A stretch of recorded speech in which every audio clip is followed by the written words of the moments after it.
Welcome back.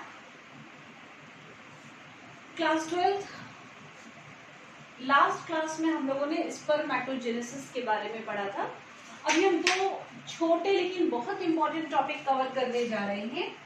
एक structure of sperm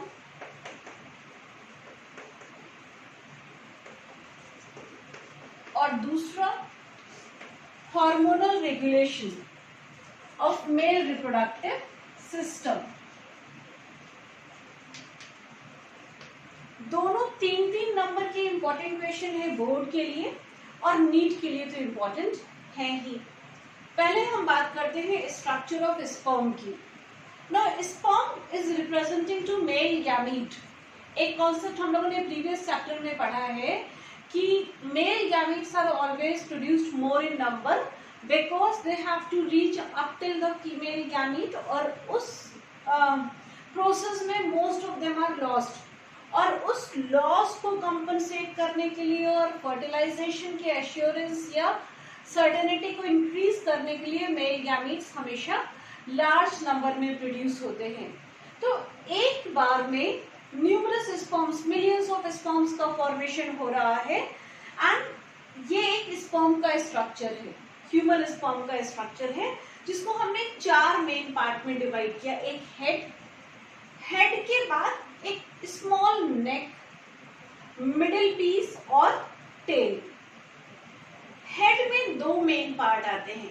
एक तो हेड के टिप पर एक बीक जैसा स्ट्रक्चर है जिसको हम कह रहे हैं एक्रोसोम। अगर किसी स्पर्म में एक्रोसोम वेल डेवलप्ड नहीं होता है तो स्पर्म की फर्टिलिटी या फर्टिलाइजिंग कैपेसिटी नेग्लिजिबल होती है। एक्रोसोम का काम क्या होता है? ओवम के चारों तरफ कई सारी प्रोटेक्टिव मेम्ब्रेन्स हैं, ये हम आगे पढ़ेंगे कौन कौन सी हैं। जब स्पर्म ओवम के कांटेक्ट में आता है तो एक्रोसोम कुछ एंजाइम्स रिलीज करता है। ये एंजाइम्स क्या करते हैं? इन मेम्ब्रेन्स को डिसॉल्व करते जाते हैं और ultimately make pathway for sperm. तो एक्रोसोम का काम क्या हो गया? Dissolution of membranes outside the ovum and help in fertilization. Acrosome बना कौन रहा है? तो स्पर्मेटिड्स के जो गोल्जी एपरेटस हैं, स्पर्मियोजेनेसिस के समय वही गोल्जी एपरेटस एक्रोसोम का फॉर्मेशन करेगा। आपने लास्ट क्लास में पढ़ा था कि स्पर्मेटिड्स ट्रांसफॉर्म या डिफरेंशिएट इनटू स्पर्म। प्रोसेस का नाम हम लोगों ने दिया था स्पर्मियोजेनेसिस। स्पर्मेटिड से स्पर्म का बनना स्पर्मियोजेनेसिस। उसी स्पर्मेटिड का गोल्जी एपरेटस स्पर्मियोजेनेसिस या स्पर्म फॉर्मेशन के समय स्पर्म में एक्रोसोम का फॉर्मेशन करेगा। एक्रोसोम का फंक्शन क्या हो गया? It contain enzymes to dissolve membrane outside the ovum. Acrosome के पीछे वाले पार्ट में न्यूक्लियस है, और न्यूक्लियस के अलावा इट हैज साइटोप्लाज्म। ओवम से कंपेयर करोगे तो much less cytoplasm than the ovum. Head के बाद नेक। नेक के बारे में एनसीईआरटी में बहुत डिटेल में नहीं दिया है, लेकिन ये नीट के लिए बहुत इंपॉर्टेंट है। नेक में 2 सेंट्रियोल होते हैं, एक प्रॉक्सिमल सेंट्रियोल और दूसरा डिस्टल सेंट्रियोल। तो पहला क्वेश्चन तो यही बनता है कि where is centriole present in sperm? तो centriole is present in neck. दूसरा क्वेश्चन फंक्शंस ऑफ सेंट्रियोल। तो 2 सेंट्रियोल हो गए, एक प्रॉक्सिमल और दूसरा डिस्टल।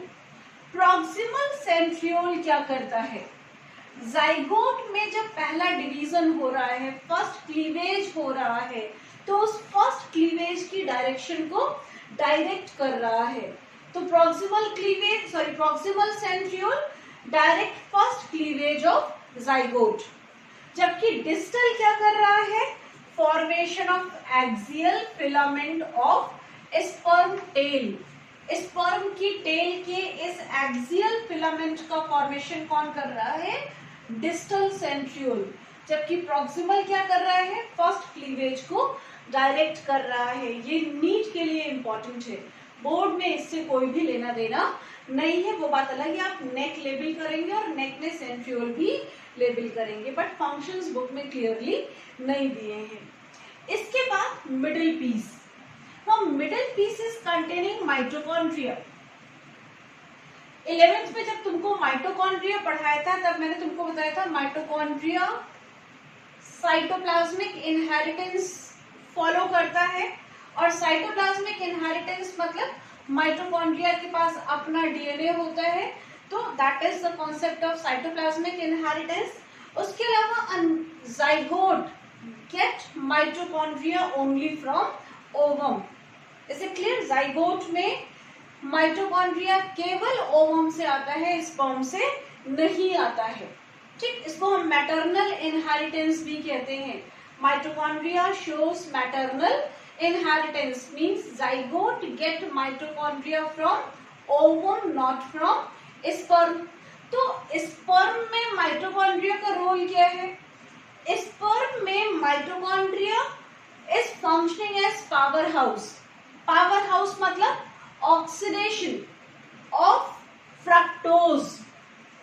हम लोगों ने पढ़ा था कि सेमाइनल वेसिकल का जो सिक्रीशन है उसमें फ्रक्टोज होता है, तो उसी फ्रक्टोज का ऑक्सीडेशन करता है माइटोकॉन्ड्रिया, और जो एनर्जी रिलीज होती है that is used for motility of sperm. और मोटिलिटी किसके थ्रू हो रही है? टेल के थ्रू। जो टाइप ऑफ मूवमेंट है that is swimming type of movement. Again sperm representing to male gamete. Parts की बात करें तो हेड, नेक, मिडिल पीस और टेल। हेड में दो मेन पार्ट, एक तो टिप के ऊपर बीक लाइक स्ट्रक्चर जिसको एक्रोसोम कहा, और पीछे main part which is containing big nucleus and some cytoplasm. After head neck. Neck में दो सेंट्रियोल हैं, एक प्रॉक्सिमल और दूसरा डिस्टल। प्रॉक्सिमल क्या कर रहा है? क्लीवेज में हेल्प कर रहा है, और डिस्टल टेल का एक्सियल फिलामेंट बना रहा है। मिडिल पीस में माइटोकॉन्ड्रिया है। माइटोकॉन्ड्रिया क्या कर रहा है? फ्रक्टोज का ऑक्सीडेशन कर रहा है और एनर्जी रिलीज कर रहा है फॉर मोटिलिटी ऑफ स्पर्म, और टेल के through sperm swim and reach up till the female gamete. This is about structure of sperm, जो 3 नंबर के क्वेश्चन में तुमसे ड्रॉ करने के लिए पूछा जाता है इन बोर्ड एग्जामिनेशन। मेडिकल में तुमसे लेबलिंग पूछी जा सकती है। मेडिकल में तुमसे एक्रोसोम का फंक्शन पूछा जा सकता है, या सेंट्रियोल कहाँ पर प्रेजेंट है, प्रॉक्सिमल या डिस्टल का फंक्शन क्या है, ये पूछ सकते हैं। और या what is the role of mitochondria and where is mitochondria present in case of sperm, एक क्वेश्चन ये बनता है। अब हम बात करते हैं hormonal regulation of male reproductive system की। हार्मोनल रेगुलेशन में शुरुआत कहां से हो रही है? हाइपोथैलेमस से। Hypothalamus releases a hormone GnRH, that is gonadotropin releasing hormone.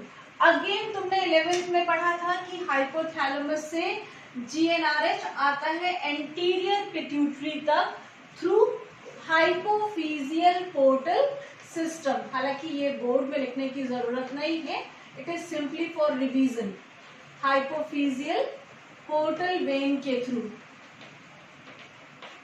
Hypothalamus से GnRH आएगा एंटीरियर पिट्यूटरी में। एंटीरियर पिट्यूटरी दो मेन हार्मोन रिलीज कर रही है, एक ल्यूटिनाइजिंग हार्मोन या ल्यूटोट्रोपिक हार्मोन, और दूसरा फॉलिकल स्टिमुलेटिंग हार्मोन। ल्यूटोट्रोपिक हार्मोन का टारगेट सेल क्या है? लीडिक सेल्स। आपने पढ़ा था इसमें सेमिनिफेरस ट्यूब्यूल्स के बीच बीच में इंटरस्टिशियल स्पेस में लीडिक सेल्स होती है। So the target cell of LH is Leydig cell, जबकि target cell of FSH is Sertoli cell. Sertoli cell seminiferous tubules के अंदर प्रेजेंट थी, जिनका मेन काम था नरिशमेंट ऑफ डेवलपिंग स्पर्म्स। फिर से सुन लो इतना। Hypothalamus secreting GnRH. GnRH is stimulating anterior pituitary to release LH and FSH. Target cell of LH is Leydig cell, of FSH is Sertoli cells. Leydig cells क्या करती है? Testosterone release करती है। Testosterone male hormone है जो दो main काम कर रहा है, स्पर्मेटोजेनेसिस के लिए रिस्पॉन्सिबल है, इसके अलावा सेकेंडरी सेक्सुअल कैरेक्टर्स को भी कंट्रोल करता है। सर्टोलाइट सेल्स दो हार्मोन रिलीज कर रही है, एक इनिबिन और दूसरा ABP, androgen binding protein. Androgen binding protein क्या करते हैं? कंसंट्रेट टेस्टोस्टेरोन इन सेमिनिफेरस ट्यूब्यूल, सेमिनिफेरस ट्यूब्यूल के आसपास टेस्टोस्टेरोन के लेवल को बढ़ाता है क्योंकि ये स्पर्मेटोजेनेसिस के लिए जरूरी है। और इनिबिन क्या कर रहा है? Inhibin reduces further secretion of FSH, तो इनिबिन रिड्यूस कर रहा है एफएसएच के फर्दर सिक्रीशन को।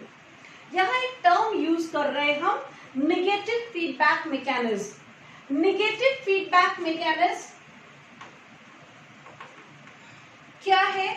जब टेस्टोस्टेरोन का लेवल बहुत ज्यादा हो जाता है तो यही टेस्टोस्टेरोन हाइपोथैलेमस को रोक देता है to release GnRH.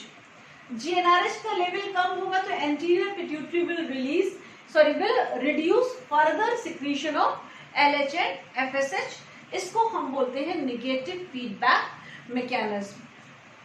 Hormonal regulation of male reproductive system, again 3 number का क्वेश्चन फॉर बोर्ड एग्जामिनेशन, या फिल इन द ब्लैंक करके, मे बी ये मिसिंग है। अब तुमको पता होना चाहिए कि LH होगा तो target cell will be leading cell. तो इस टाइप से फिल इन द ब्लैंक करके एक इंपॉर्टेंट क्वेश्चन बनता है आपके बोर्ड्स के लिए और even for medical examination. So both the topic are very important.